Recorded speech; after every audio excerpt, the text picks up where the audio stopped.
Vamos lá, vamos para a palavra. Juízes, capítulo 9.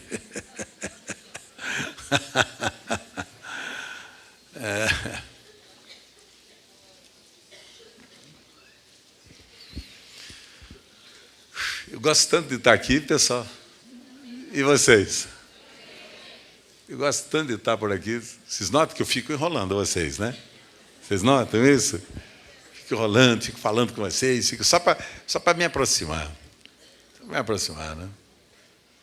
Quero dizer para vocês hoje que eu acabo de ganhar uma Mercedes-Benz. 0 quilômetro. Sabiam disso? Obrigado. Obrigado. Acabo de ganhar uma Mercedes-Benz. Que cor é a Mercedes que você me deu, Robinho? Vermelha. Está no pátio? Está no pátio? Está no pátio. Deixou no pátio. Foi o Rubinho, de camisa verde, está aqui, ele e a esposa que me trouxeram. Você me trouxe da Europa. Trouxe da Europa uma Mercedes fantástica, linda. O que é que ela é? 380, 550, como é que é? Esportiva? Ah, você me trouxe uma antiga. Ele trouxe uma de 1960 para mim, vermelha. Protótipo. Protótipo. Por isso que eu vi que os irmãos falaram, oh, amém, Jesus abençoa o nosso pastor. Oh, que sim, que seja, que maravilha. Mas a única Mercedes que me dão é o protótipo, você está entendendo?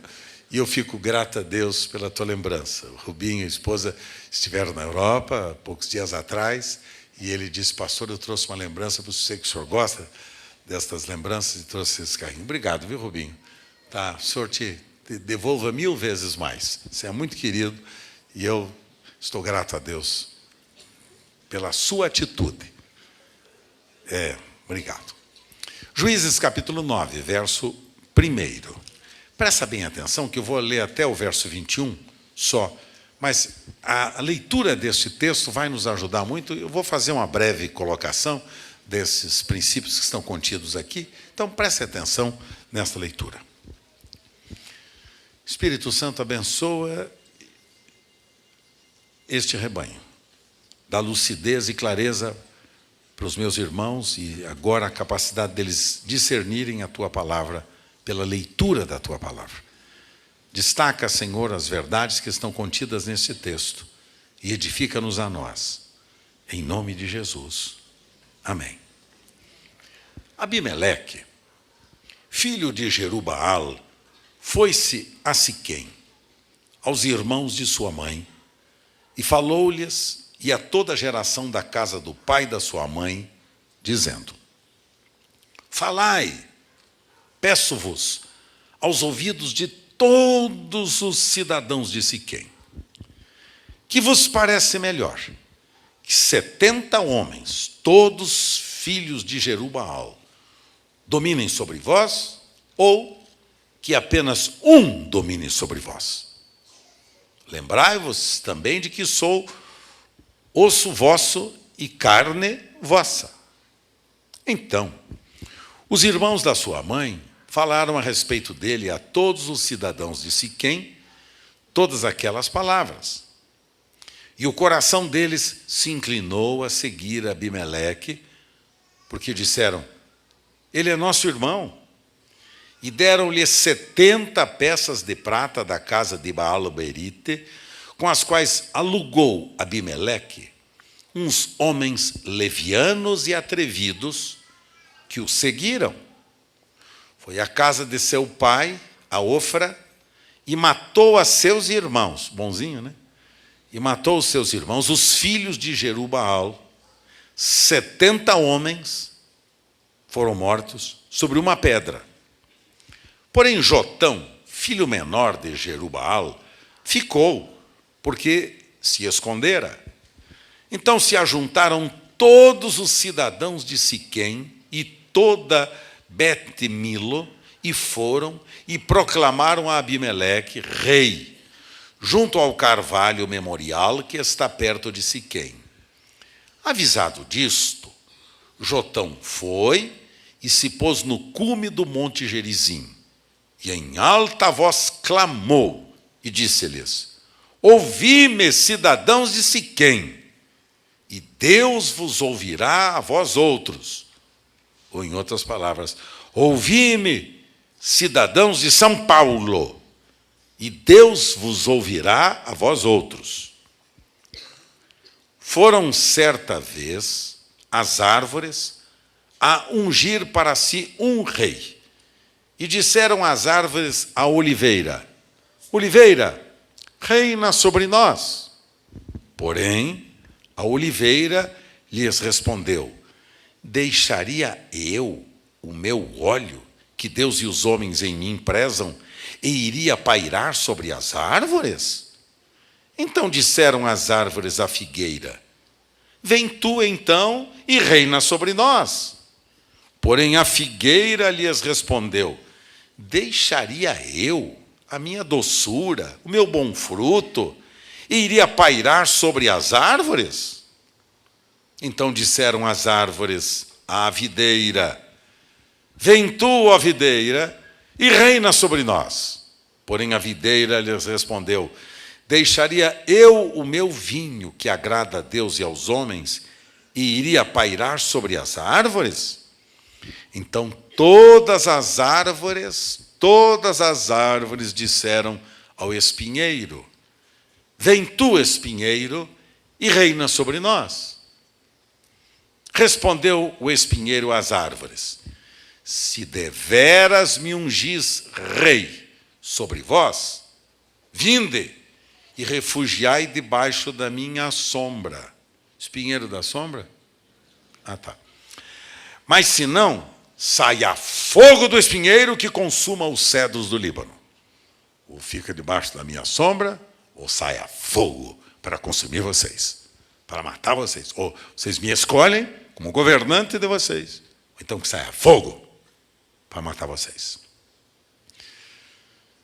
Agora, pois, se deveras e sinceramente procedestes, proclamando rei Abimeleque, e se bem vos portastes para com Jerubaal e para com a sua casa, e se com ele agistes segundo o merecimento dos seus feitos, porque meu pai pelejou por vós, arriscando a vida, e vos livrou das mãos dos midianitas.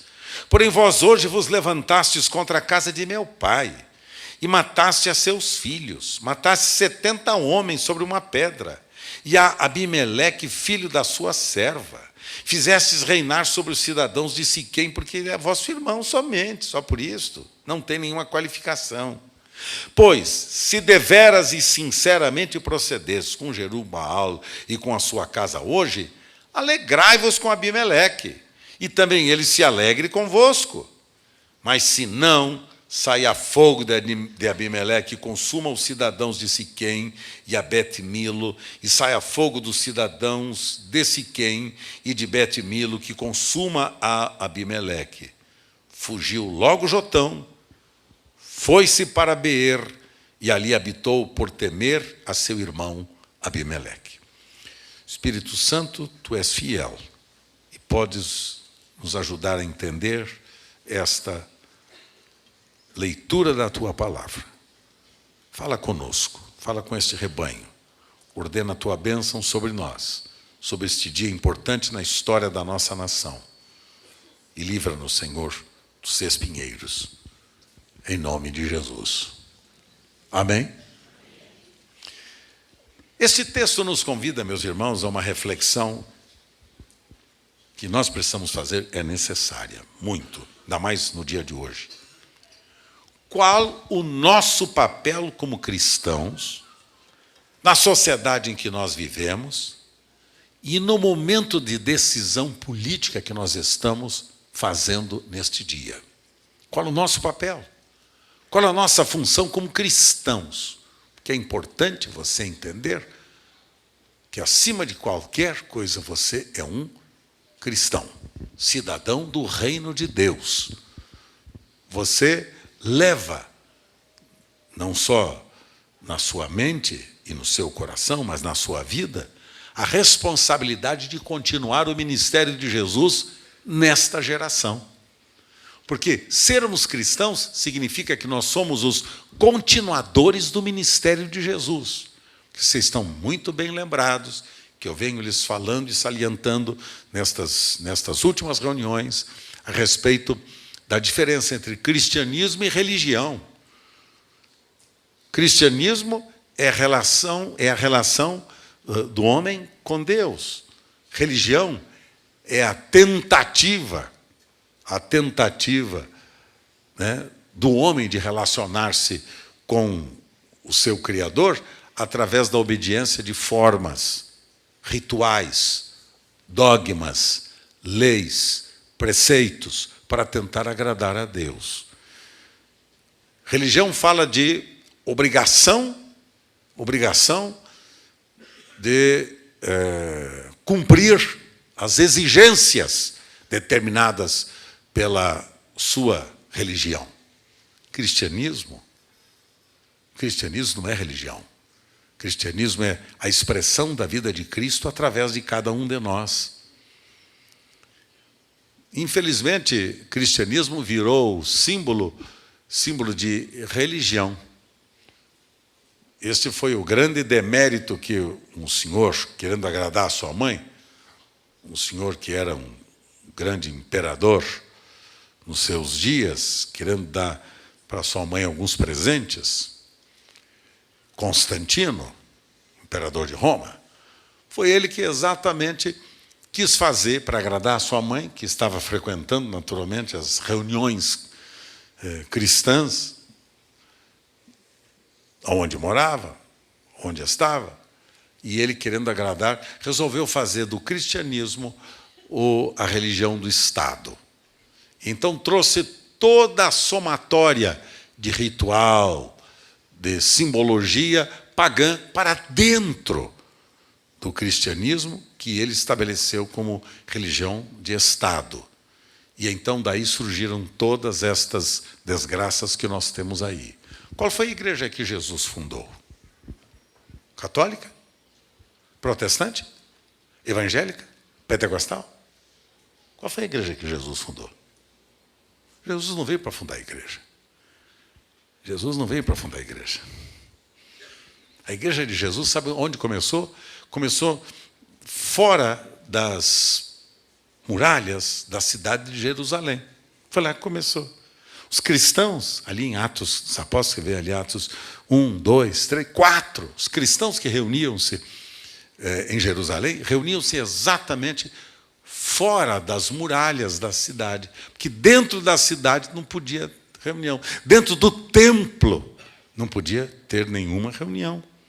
Então, era lá fora, ao ar livre, lá fora.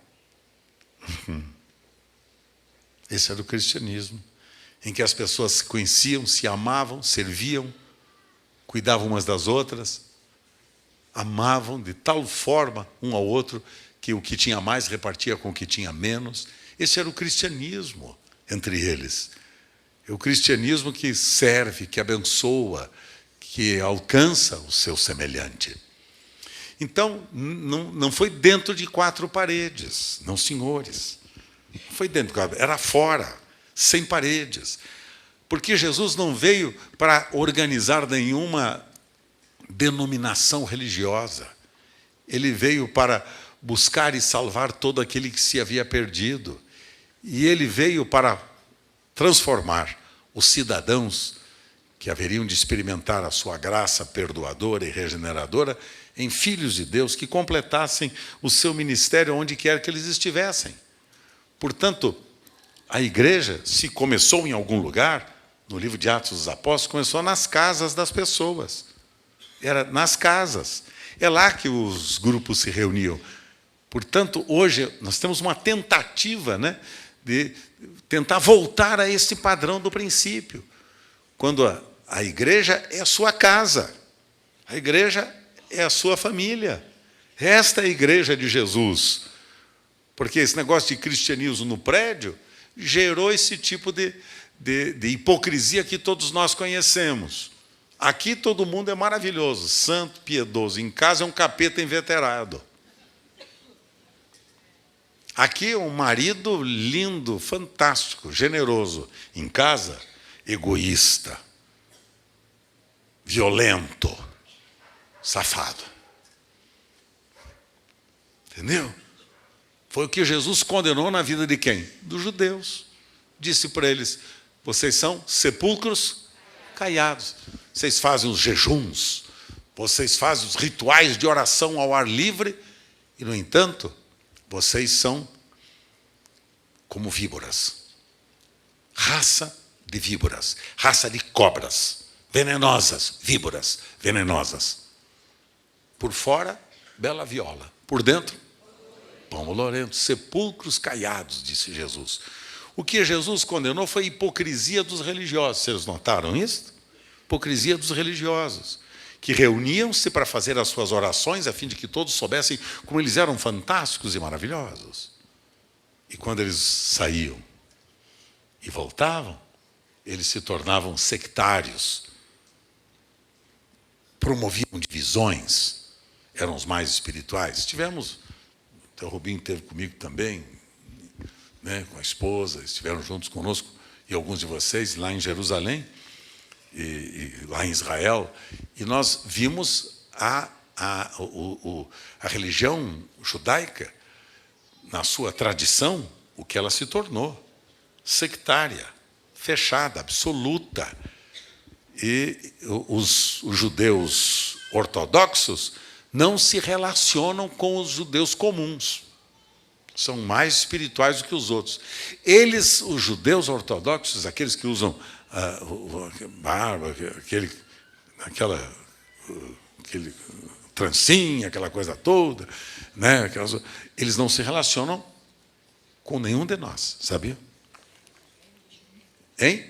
Não entra no reino e não deixa ninguém entrar no reino. É isso aí. Eles não se relacionam com a gente, com a liberdade que nós temos uns com os outros. Eles não. Não olham para a gente. Porque eles não se envolvem com gentios, com pagãos. Nós somos tratados por eles como pagãos. Quer dizer, estão destruindo aquilo que Jesus exatamente ensinou, que a igreja de Jesus deve ser e que a nação israelita deveria ser.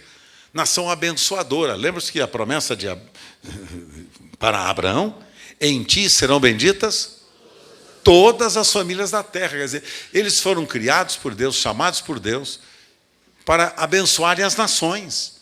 E eles, ao invés de abençoarem as nações, eles se fecharam entre eles.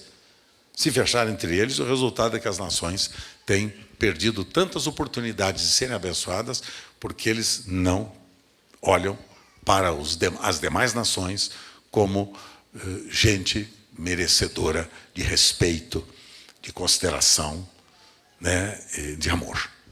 Eles fazem isso entre eles. Religião faz isso, pessoal.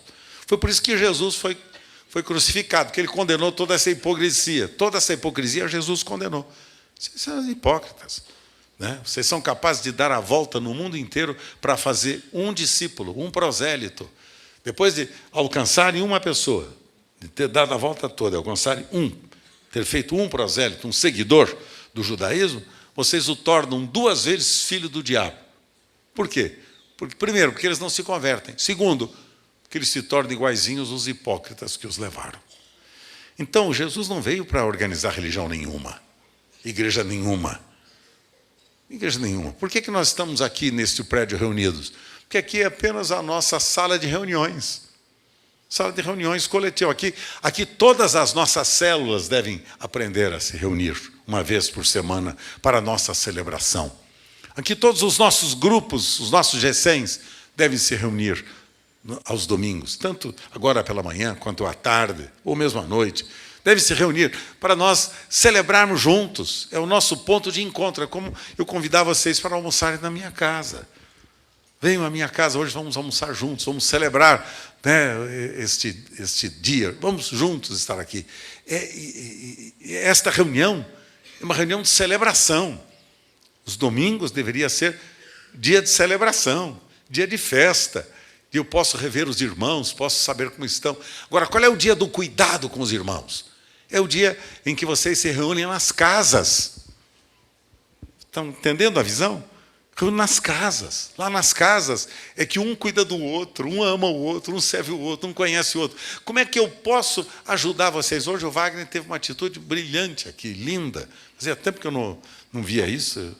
Nós tivemos essas atitudes alguns anos atrás, E você hoje me fez rever, né? As pessoas que não podiam dar a sua oferta, ele tirou a oferta para as pessoas, para que as pessoas oferecessem a Deus. Uma vez eu fiz isso, eu fiz uma arrecadação, colocamos uma mesa e as pessoas trouxeram a sua arrecadação, os seus recursos. Aí eu fiz assim: todos aqueles que estiverem desempregados e precisam de recurso, agora venham aqui na frente e peguem.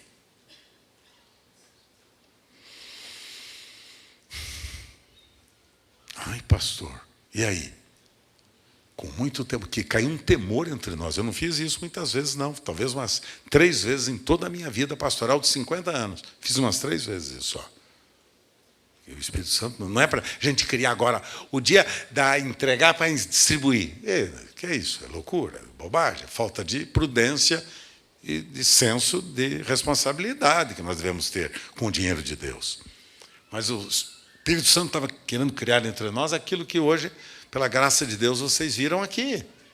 É isto mesmo. O que não tem, recebe daquele que tem mais. Para quê? Para que ele possa servir melhor ao seu semelhante, amar e cuidar e abençoar e alcançar o seu próximo. Esta é a visão do cristianismo. Por que eu estou falando isso?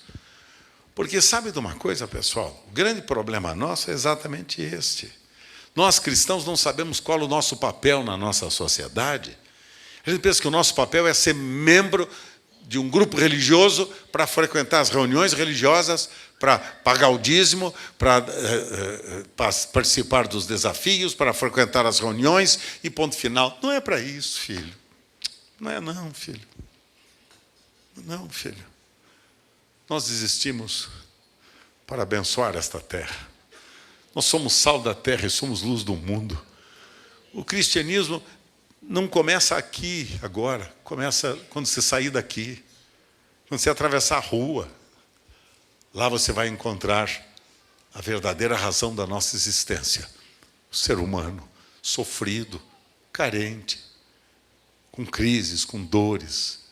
Agora mesmo eu falei com um irmão nosso a respeito de uma família que está vivendo um drama terrível, né? A filha em depressão, jovem ainda, casada de novo, jovem, em depressão violenta, já carrega estas marcas há algum tempo na sua vida.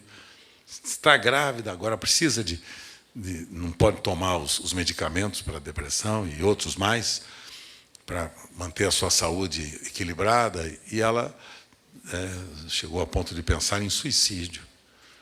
Então, tem gente sofrendo entre nós, se a gente não cuidar, não amar, não se aproximar, não se interessar. Que cristianismo é esse que não se interessa pelas pessoas? Que não se aproxima com o amor das pessoas? Que não perdoa as pessoas quando elas ofendem a gente? Por que isso? Que cristianismo é esse? De coração endurecido, de mente dura, de coração fechado? Que cristianismo é esse que a gente não expressa amor uns pelos outros? Daí a razão de eu insistir com vocês na importância das nossas células. Tenho trabalhado tantos anos nisso. Talvez a gente não tenha ainda conseguido acertar o nosso modelo como eu gostaria de acertar. Mas deixa eu dizer uma coisa para vocês. Eu não desisto. Eu não desisto. Enquanto eu tiver vida, e se o Ralph Neighbor chegou a 85, eu vou chegar a 120. Porque eu achei que eu estou melhor que ele. É brincadeira, brincadeira. Qual a nossa voz nesta época? Qual a voz profética da igreja nesta época? Na nossa nação, na nossa geração, no contexto das mudanças sociais, políticas, econômicas, que a nossa sociedade precisa experimentar, que a igreja existe para isso, para influenciar onde ela está. Os patrões, os empregados, os executivos, os operários, todos nós somos chamados para influenciar esta geração.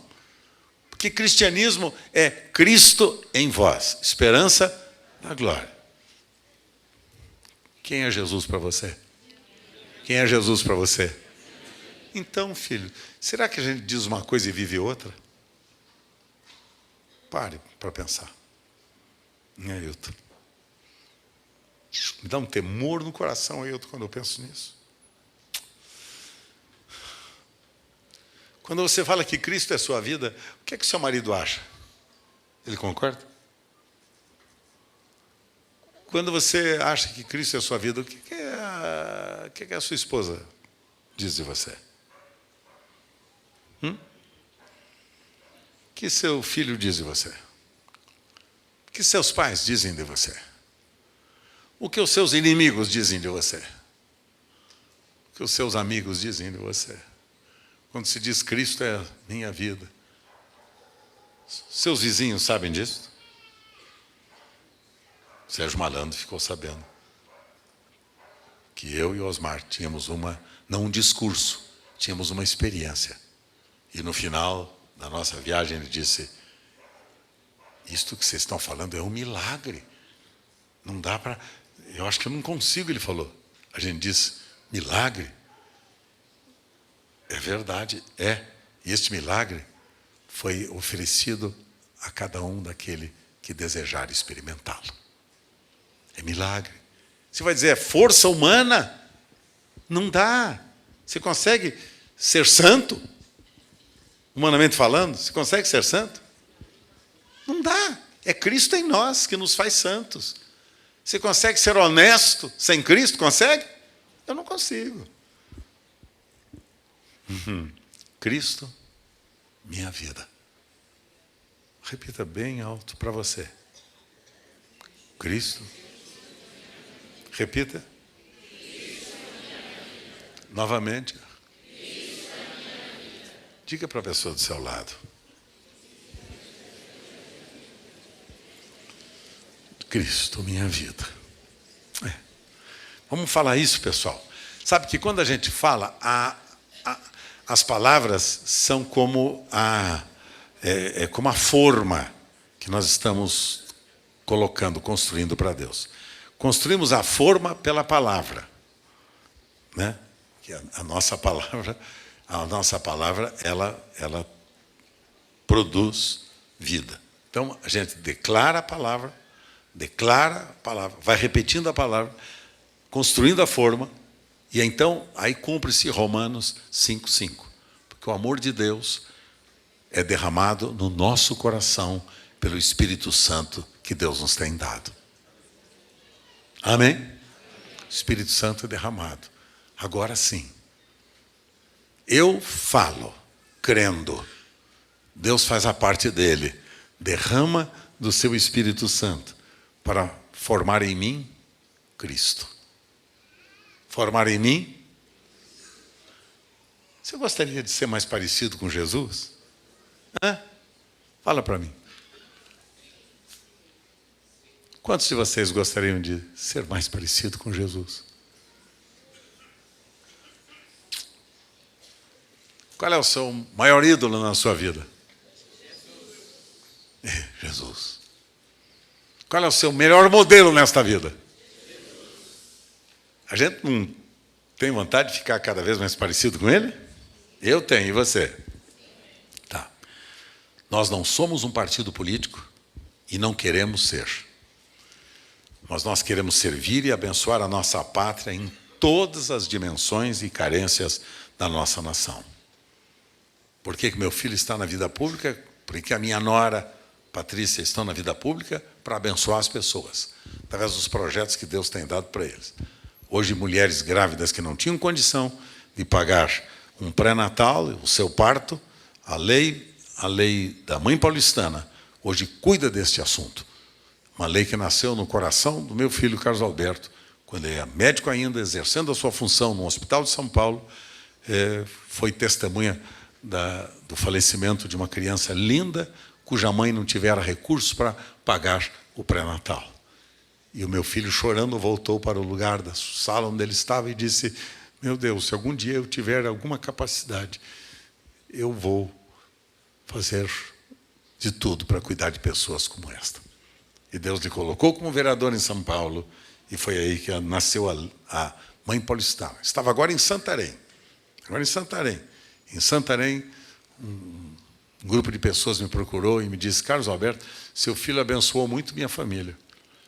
Aquela lei que ele criou, a mãe paulistana, aquela lei abençoou a minha cunhada, E assim foram me dizendo a respeito da experiência deles. Esta é a razão da minha e da sua existência. Esta parábola que você acabou de ler comigo, de Jotão, como é conhecida na Escritura, ela leva-nos a concluir o seguinte: quando os bons se omitem, o que acontece? Os maus assumem o poder. Quando você se omite, quando você diz isso não é coisa minha, não é minha responsabilidade, com isto você está permitindo que os maus assumam o poder. Por que é que eu valido e incentivo vocês a ocuparem funções de maior expressão aonde vocês estiverem? Na vida profissional, na vida estudantil, na vida familiar, na vida eclesiástica, na vida pública. Quanto mais vocês, que Cristo é a vida de vocês, quanto mais vocês crescerem, quanto mais vocês amadurecerem, muito mais vocês vão abençoar as pessoas. Então, eu incentivo sim vocês, os empresários aqui, a abençoarem muito os empregados de vocês, pagando com honestidade, com dignidade, o salário mensal do seu funcionário. Pague com dignidade, não explore, pague com dignidade. Os funcionários, os empregados, honrem os seus patrões. Honrem os patrões, trabalhando com dignidade para que os patrões prosperem. Porque se os patrões prosperarem, você prosperará. Primeira lição que temos aqui: quando os bons se omitem, os maus assumem o poder. Esta é uma dedução lógica desta parábola, decorrente exatamente do entendimento que ela nos proporciona. Quando as árvores quiseram um rei, o que é que elas fizeram? O que é que elas pediram? Fizeram um convite para a oliveira. E o que é que a oliveira falou? Não posso, não dá, estou produzindo bons frutos, azeitonas saborosas, muito requisitadas. Estou fazendo alguma coisa, trabalhando, estou ocupado comigo, não posso servir. O amor sempre dá um jeito. A indiferença sempre dá desculpas. Vamos repetir? O amor sempre dá um jeito. A indiferença sempre dá desculpas. Eu digo, não é comigo, eu não posso fazer, não tenho tempo, não tenho condição, tenho outras coisas para fazer, já tenho idade demais, tenho idade de menos, não tenho boa saúde, não tenho não sei o quê, não tenho recurso, não tenho dinheiro, não tenho competência, não tenho... As várias desculpas, tudo desculpa, só fica na base da desculpa. Porque o verdadeiro amor dá um jeito. Eu não tenho condição, mas eu vou dar um jeito. Eu não estou podendo nesse momento fazer, mas eu vou tentar. Vou me esforçar, vou me oferecer, vou trabalhar, vou me dedicar. O amor sempre dá um jeito. E então, a oliveira, que produzia azeitonas saborosas, boas, requisitadas, ela disse, não dá não, estou muito ocupada com os frutos que eu estou produzindo. Aí as árvores pediram um outro rei, pediram que a figueira então viesse a se tornar rei. E ouviram a mesma desculpa. Nós damos um doce gostoso de figos, um fruto maravilhoso que produzimos, então, de fato, eu não posso deixar de fazer isso, estou ocupado com outra coisa. E, enfim, foram buscar a videira produtora de boas uvas, de bom suco, que produz naturalmente alegria, bem-estar, tudo. Foram procurar. E também, a mesma resposta, as árvores ouviram: nós não podemos, estamos ocupados com o nosso trabalho. Estamos ocupados com o nosso interesse pessoal. Estamos ocupados em produzir de acordo com a nossa visão da vida. Não temos tempo para servir. Não tenho tempo para ser líder de célula. Não tenho tempo para ser um obreiro do ministério. Não tenho tempo para ser um ministro de ensino. Não tenho tempo para me dedicar ao serviço ao pobre, à viúva, ao necessitado. Quando vejo o meu querido Barnabé, esse é um pastorzão amado que temos entre nós, servindo de maneira tão digna, ele, a esposa e a família e o grupo que o acompanha, como ele bem disse, um grupo pequeno, porque não é muita gente não, viu, Barnabé? Fica tranquilo que não é muita gente não, tá? É pouca gente mesmo. é gente que tem convicção, tá? E quando eu vejo o Barnabé fazendo isso, eu fico grato a Deus, porque eu não tenho essa competência que o Barnabé tem. Quero dizer para vocês que naquele dia, o senhor, quando for distribuir o galardão, vamos tomar cuidado que a gente vai ver Barnabé com cada galardão bonito e vai chegar um momento que alguém vai dizer, mas espere, eu era o presidente da organização, eu era o apóstolo, eu era o grande e poderoso, eu era grande bispo, arcebispo, fantástico, eu era o grande. E aquele rapaz que cuidava de mulheres encarceradas, ele tem galardão maior do que o meu. Vai pôr aonde? Na cabeça dele? Se ele é careca, como é que vai pôr na cabeça dele? Olha, melhor a gente botar a barba de molho, os que têm, e os que estão tendo. Né, amigão? Que naquele dia, vamos saber a diferença. Gente que você pensou que não ia, foi. Gente que você pensou que não ia, foi. E quem você pensou que ia? Está fora. Todos estavam culpados. Esta é a grande ironia desta parábola. Está todo mundo culpado. Um trabalhando. Agora, quando os bons se omitem, como vocês, os espinheiros se oferecem para governar e dar sombra.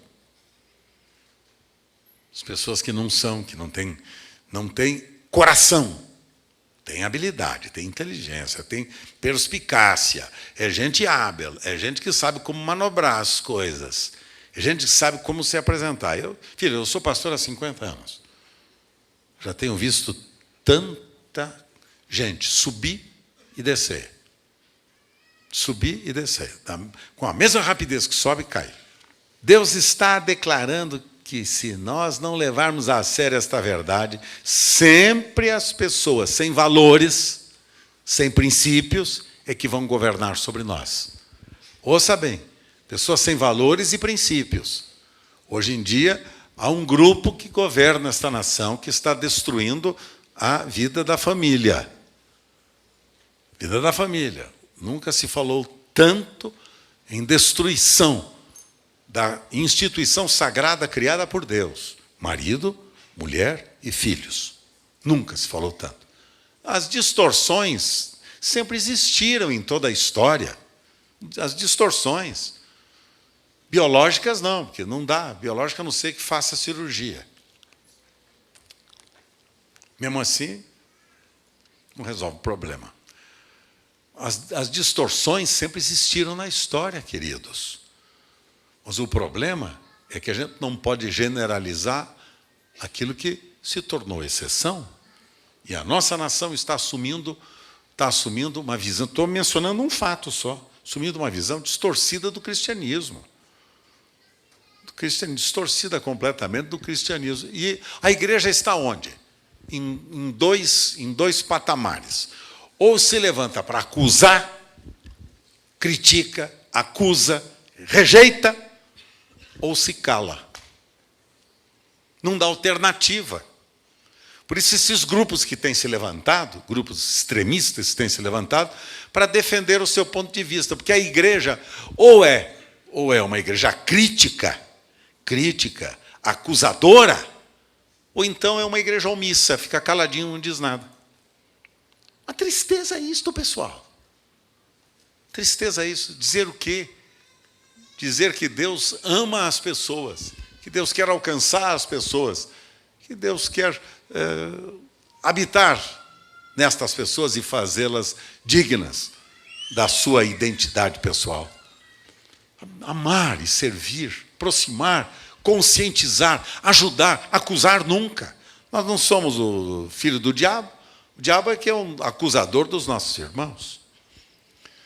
Pastor e teólogo alemão Dietrich Bonhoeffer, pastor luterano, trabalhou duro contra o regime nazista de Hitler, nazifascista de Hitler, condenando o extermínio extermínio que aquele regime estava produzindo dos judeus, matando crianças que nasciam com defeitos mentais, matando ciganos, matando negros, matando homossexuais, matando, porque não está do jeitinho que eu gosto, morte.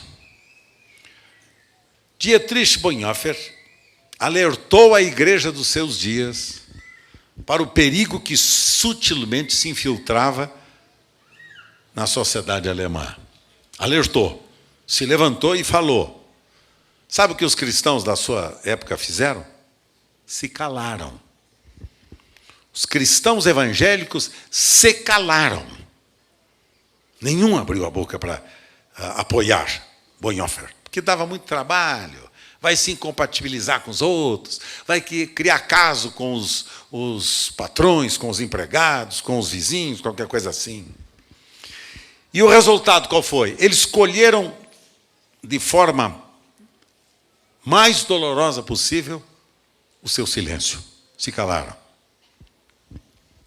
Os cristãos disseram que o problema não era com eles. E, portanto, não falaram nada. Não é assunto meu, esse problema é do outro. Não é assunto meu, é problema do governo, é problema do prefeito, é problema do governador, é problema do deputado, é problema do pastor, é problema do outro. Porque nós temos a capacidade de transferir responsabilidade fantástica. É só você olhar para Adão, quando ele foi apanhado no ato de desobediência a Deus, o que é que Adão falou? Foi a mina. Foi ela, foi a mulher que tu me deste. E o que é que a Eva falou para Deus? Eu não. Foi a serpente, foi ela. Eu não, sei de nada. Até hoje a gente é assim, né? Seu filho quebra a vidraça da janela do vizinho. Pergunta para ele quem quebrou. Pergunta. O que é que ele vai dizer? Eu não sei.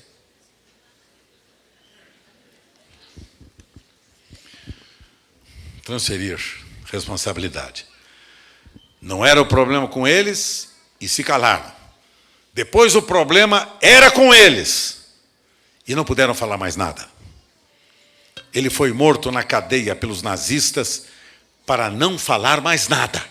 E já era tarde demais. Bonhoeffer foi assassinado na cadeia nazista. Eu tenho as cartas que ele escreveu da prisão.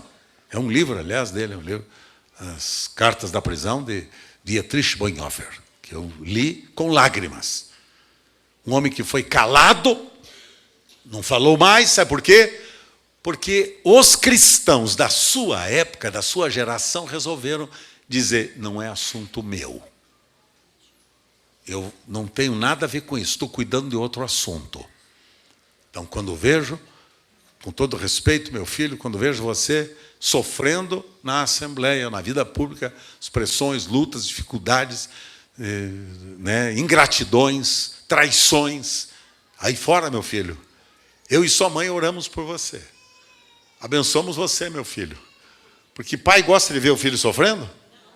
Eu já falei para ele, vai cuidar das tuas gravidinhas, rapaz. E deixa de... Pai, alguém tem que dizer, pai. Alguém tem que falar, alguém tem que ser barreira contra a iniquidade. Esta é a palavra que ele usou para mim. Uma barreira. Alguém tem que dizer, está errado, não é assim, não concordo, não vou. Alguém tem que ter posição. Qual é a sua posição na história da vida da nossa geração? Quando vê os perdidos, destruídos, acabados, né? gente perdida, gente sofrendo, gente doente, gente oprimida, gente caída. Quando você olha nas ruas, os nossos dependentes químicos espalhados na rua. Esses dias eu fiquei com medo, eu vinha com o meu carro aqui no Aricanduva, desci com o meu carro, ia descendo ali, parou naquele farol aqui do Aricanduva, parou no farol, veio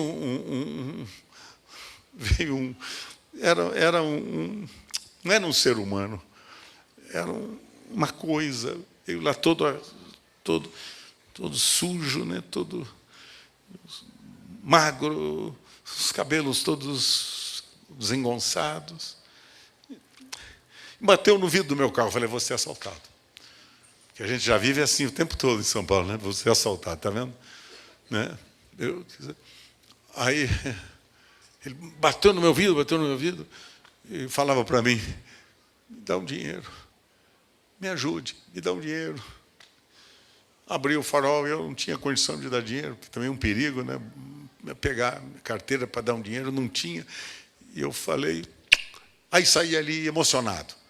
Que o pastor de vocês não deixa de se emocionar por estas coisas, não. Tá? Desculpem, mas fazer o quê? Cristo é minha vida. Cristo chorou pela sua cidade, pela sua Jerusalém, ao vê-la naquela situação de rejeitá-lo, de injustiça. Filho, você se interessa pelo pobre, pela viúva, pelo necessitado, pelo desesperado? Você se interessa por essas necessidades das nossas ruas diárias?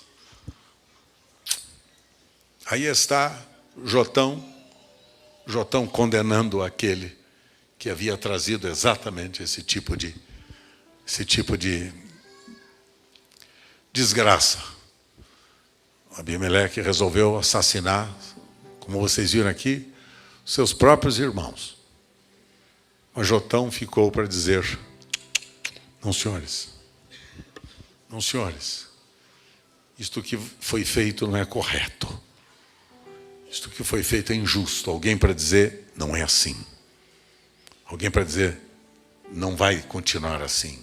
Abimeleque foi morto no tempo certo, mas trouxe desgraças e tristezas para a nação israelita. Onde estão as vozes hoje contra os males que destroem a nossa nação? Onde estão as vozes daqueles que lutam contra o quinto poder internacional? Drogas é o quinto poder econômico. Movimenta fortunas e fortunas, e bilhões de dólares, para escravizar e destruir o ser humano. Prostituição infantil, colocando nas ruas meninas e adolescentes para se prostituírem, para trazer recursos para os seus gigolôs. Quem se levanta contra a pedofilia e a condena?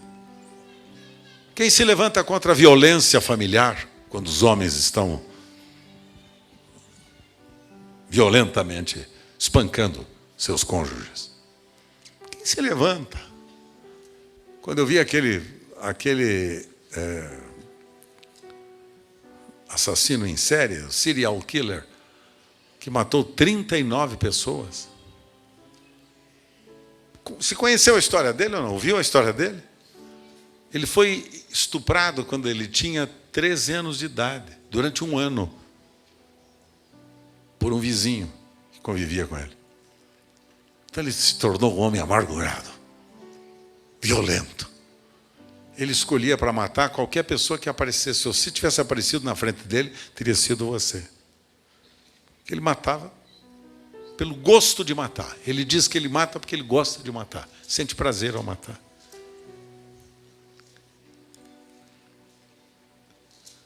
Alguém falou de Jesus para ele? Alguém disse para ele que se alguém está em Cristo é nova criatura? Que as coisas velhas já passaram e tudo se fez novo? Alguém já disse para ele que ele pode viver uma vida nova? Que ele pode ter esperança? Que ele pode receber perdão? Um homem marcado. Moço, você viu? Um moço forte, sarado, bonito, inteligente. Assassino em série. Que tristeza, irmãos. Não sei se preocupa você isso. Não sei se você está interessado em saber disso. Mas deixa eu só dizer uma coisa para vocês. O momento na história da igreja brasileira é um momento realmente muito estratégico. Ou nós elegemos como nosso presidente, eu espero em Deus que a igreja tenha se levantado com dignidade, ou nós elegemos árvores frutíferas, ou nós vamos colocar de novo um espinheiro no nosso governo. Espinheiro que nos promete sombra e que nos trouxe morte.